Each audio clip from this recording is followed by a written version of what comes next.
now, there has been a lot of scandals with MPs, I'd say of late in particular, and a lot of by-elections. And lots of the members of the public must say, bloomin' heck, what's going on in there? What's the behaviour like in there? As the Speaker, how do you think it's come across? Is it as bad as people think? Or is the scrutiny of MPs much greater than any other profession? What do you think? Look, we can't show it. Some of those things that are coming out are awful, and nobody wants it in any workplace. It's the fact that we've allowed people to come forward to put those complaints. Previously, there was no system. So are we worse than what we used to be? Who knows? What I do know is that we get an ability that somebody says, this happened to me, there is a way of reporting that now where there never was before. Hence why I believe we've had more come out of the system than we had. You know, the ICGS is a new way of being able to report it, where I'm not involved in it, and that's good. The House decided the Speaker shouldn't be involved, but people can do it independently. They can do it without people being intimidated, and the fact that they can report. And that's why I genuinely believe we've seen more cases coming forward that we would never have heard of previously. And that has to be good, where people feel they're not suppressed, that they can't come and it can be dealt with. Because there is a big power issue. We run MPs' offices, we are in charge, we are the employer. The House aren't the employer, we are the employer. And sometimes that people may take advantage of circumstance. The way that we treat our staff matters. And I think that that is a good way forward. We've got to tidy up and have people who can believe that this is the best place to work. And MPs are not bad. We may have a couple of bad examples out there, but overall, I think we're pretty good at the way that we do it.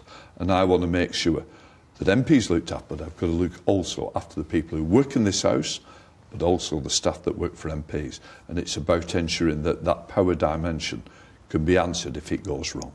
And I want to intervene earlier before it gets out of control. And that's the way that we're changing the House system now. And then there are things that you've got to take into consideration and balance up. And there's been, sexual complaints of a, sexual or bullying nature. And I guess you've got to, first of all, in no particular order, but you've got the safety of the staff. You've got innocent until proven guilty. And you've also got, how does that MP represent their constituents if they can't come into the House and they can't ask a question? So how do you balance all of that up? We've got to balance that with the risk, haven't we? Because in the end, some cases we don't even know about because it's being done in private, so I wouldn't know. So I can't make a decision on that. What I would say is, if it's a police issue, that takes us to a different level. And we've got to make it on that judgment. Because in the end, we do take advice from the police. There is safeguarding issues that we've got to listen to. So it's done in the best possible way to get that judgment right. What I would say is that if we have a problem, it needs to be resolved quickly. What I do bother about, and I think we're trying to get to the same point here, I'm very concerned about an accusation to an MP that could go on forever before that case is resolved. That concerns me, and it really does worry me. One, for the person who's made the allegation, but two, for a Member of Parliament. And you're absolutely right.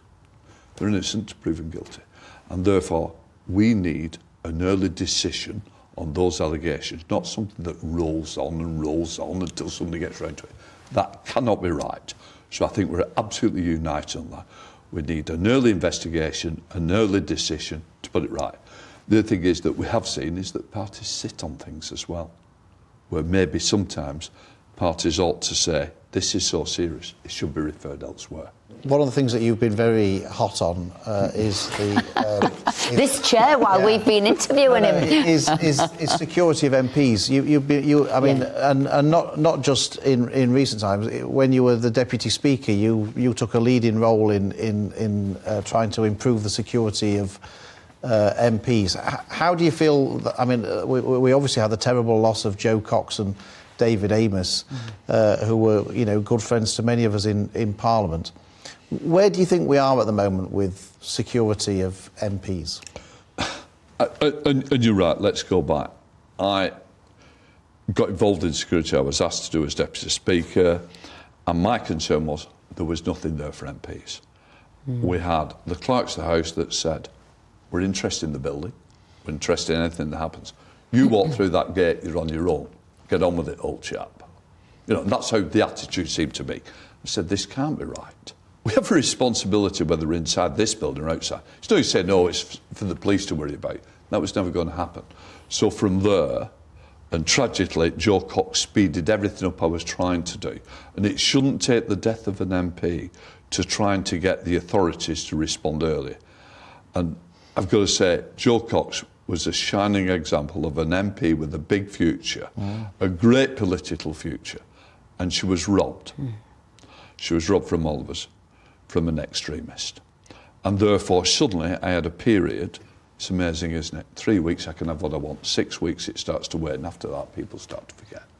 And what we tried to do was put a lot of measures in place to try and ensure we're going forward. And that's what I've tried to review the measures, increase the measures, up our security in all shapes and forms, outside the house, inside the house, without going into detail. We've lifted it to a whole new level. I would say that we are one of the best examples where people from other parliaments come to us to copy what we do. And of course, there's always more. So all the time, I'm asking to do reviews, to put more in place.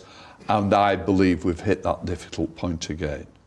We're at a point. And Sir David Amess was another example of, actually, he shouldn't, you know, David was a friend to whatever party he belonged to. David was a character, he was part of the house, he was jovial, everybody's friend.